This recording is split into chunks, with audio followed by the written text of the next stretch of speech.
Vous écoutez RFI, il est 18h à Paris, 16h en temps universel. Le journal en français facile. Margot Ratézic. À la une de votre journal en français facile, Donald Trump campe, reste sur ses positions. Le président américain dit qu'il ne changera jamais de politique, alors que les pays touchés par les droits de douane organisent leur riposte, leur réponse. Vous entendrez l'inquiétude en Haïti, où l'on craint que ces taxes ne s'appliquent au secteur du textile. Nous irons aussi au Mali, où les soutiens de l'imam Dicko, un opposant, ont été condamnés à de la prison. Et enfin de la musique avec la sortie du nouvel album de la star sénégalaise Youssou N'Dour.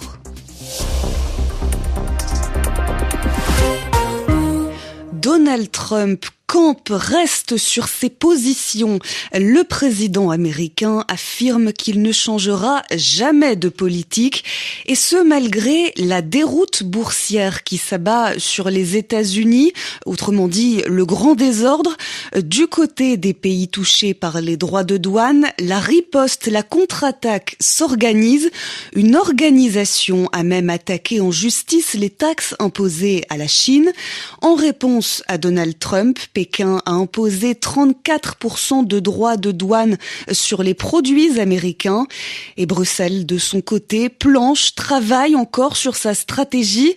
Parmi tous les territoires concernés, Agnieszka Kumor, il y a donc ceux qui montrent les muscles, qui durcissent le ton, et ceux qui préfèrent négocier. Après Pékin, c'est au tour d'Ottawa de dégainer en retour et de taxer certaines voitures américaines. Si le Canada n'a pas subi de nouveaux droits de douane, le pays paye tout de même un lourd tribut dans cette guerre commerciale avec des surtaxes qui touchent une partie de ses exportations. Quant à l'Union européenne, Bruxelles menace de s'attaquer aux services numériques américains tout en se disant prête à négocier. L'argument des Européens, un marché intérieur riche de 450 millions de consommateurs. La réponse de l'Europe sera unie, forte et appropriée, assure le chancelier allemand sortant Olaf Scholz. La première salve, mi-avril, sera sur l'acier et l'aluminium déjà surtaxés aux États-Unis. La deuxième, plus massive, interviendra 2 semaines plus tard. Mais jusque-là, les entreprises françaises sont priées par le président Emmanuel Macron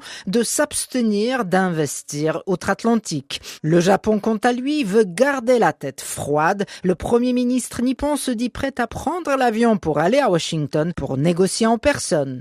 Agnieszka Kumor. Et la bourse de New York a de nouveau ouvert en nette baisse ce vendredi. Les spécialistes s'inquiètent des représailles chinoises aux droits de douane.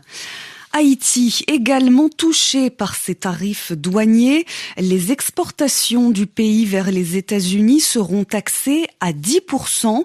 Mais si cela s'applique au secteur de la sous-traitance textile, eh bien les conséquences pourraient être dramatiques.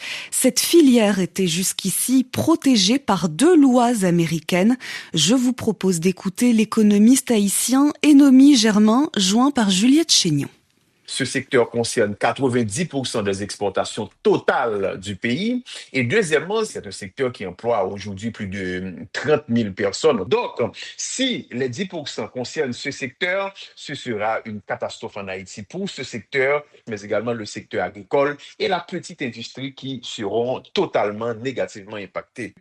On n'est pas suffisamment compétitif et ça empêche de produire et d'avoir la capacité d'exporter, si vous voulez, de façon normale vers le reste du monde et en particulier vers les États-Unis d'Amérique qui constituent le premier partenaire économique de ce pays en difficulté.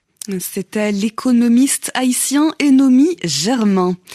Le chef du Shin Bet, l'agence de sécurité intérieure en Israël, écrit que Benyamin Netanyahou lui a demandé d'influer, d'agir sur les juges pour retarder son procès. La procureure générale du pays a quant à elle conclu à un vice fondamental, une faute grave du Premier ministre dans le renvoi du chef du Shin Bet. Il menait des enquêtes criminelles sur les proches de Benyamin Netanyahou. Au moins 30 morts dans la bande de Gaza ce vendredi. L'armée israélienne a lancé une offensive terrestre. Benyamin Netanyahou a promis d'accentuer la pression sur le Hamas pour obtenir la libération des otages. D'autres frappes israéliennes ont été menées au Liban et en Syrie. Frappes qui ont tué 2 membres de la branche armée du Hamas dans le sud du Liban. Un cessez-le-feu est pourtant en vigueur dans le pays depuis 4 mois. Le journal en français facile. Au Mali, 9 soutiens de l'imam Mahmoud Dicko ont été condamnés à 1 an de prison pour attroupement illégal, condamnation qui intervient après une autre peine à l'encontre de l'opposant malien Sedina Touré. L'imam Dicko apparaît comme un important opposant aux autorités de transition. Les précisions de David Bachet. Les 9 hommes voulaient accueillir l'imam Dicko le 14 février dernier, journée prévue pour son retour d'exil à Bamako. Ce retour n'a finalement pas eu lieu, mais les 9 militants qui étaient sortis de chez eux ont été condamnés à 1 an de prison ferme pour attroupement illégal. 1 an ferme, c'est plus que les réquisitions du parquet qui avait demandé la relaxe pour certains des militants et de la prison avec sursis pour les autres. Leurs proches, qui s'attendaient donc à une libération, même en cas de condamnation, après déjà 1 mois et demi de détention, ne cachent pas leur déception. « Je suis dépité, très triste et déçu », confie l'un d'entre eux. « C'est purement politique », déplore un autre. « Mais nous allons faire appel, demander un nouveau jugement ». L'influent imam Mahmoud Dicko, ancien président du Haut Conseil islamique du Mali, en exil depuis près d'1 an et demi en Algérie, est devenu une bête noire, un ennemi des dirigeants militaires maliens, après avoir exprimé des critiques et dénoncé notamment une transition sans trajectoire, qui ne sait pas où elle va. La CEMAS, organisation qui rassemble ses soutiens, a été dissoute, interdite, il y a 1 an, et plusieurs de ses membres ont été enlevés, séquestrés, emprisonnés par la sécurité d'État ou condamnés en justice. David Bachet. On reste en Afrique avec ce lourd bilan dans le centre du Nigeria. Au moins 40 personnes ont été tuées dans une série d'attaques contre des villages. Parmi les victimes, essentiellement des femmes et des enfants. La région est marquée par des affrontements récurrents, répétés entre les différentes ethnies et religions. Vous le savez, RFI met régulièrement l'accent sur les musiques du monde. Aujourd'hui, Youssou N'Dour, la star sénégalaise, revient avec un 24e album studio, un album intitulé « Éclairer le monde » qui revisite le mbalax, ce rythme musical typique du Sénégal. Les précisions d'Olivier Roger.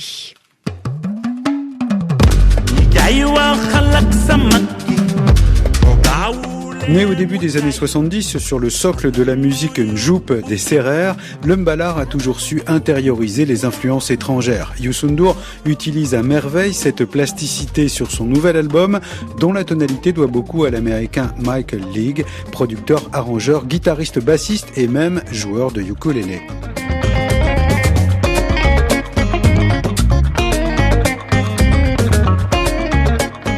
Éclairer le monde est un album très musical. Youssou N'Dour s'amuse à y mêler guitare, balafon, ngoni, kora au rythme des tamas et des sabars, les 2 percussions métronomes qui forment la base du mbalar. Toujours curieux, Youssou N'Dour a aussi ouvert sa porte à des musiciens venus d'horizons divers, comme le batteur Mounir Zaki d'Atlanta ou le pianiste new-yorkais Frank Locrasto. Ils accompagnent les partenaires habituels du Dakarois comme son guitariste Tafagaï, au jeu toujours très subtil. Éclairer le monde est une ode à la tolérance, à l'ouverture d'esprit, à l'universalisme. C'est aussi souvent, comme avec Youssou N'Dour, une occasion de célébrer le mouridisme et son guide spirituel, Cheikh Ahmed Bamba.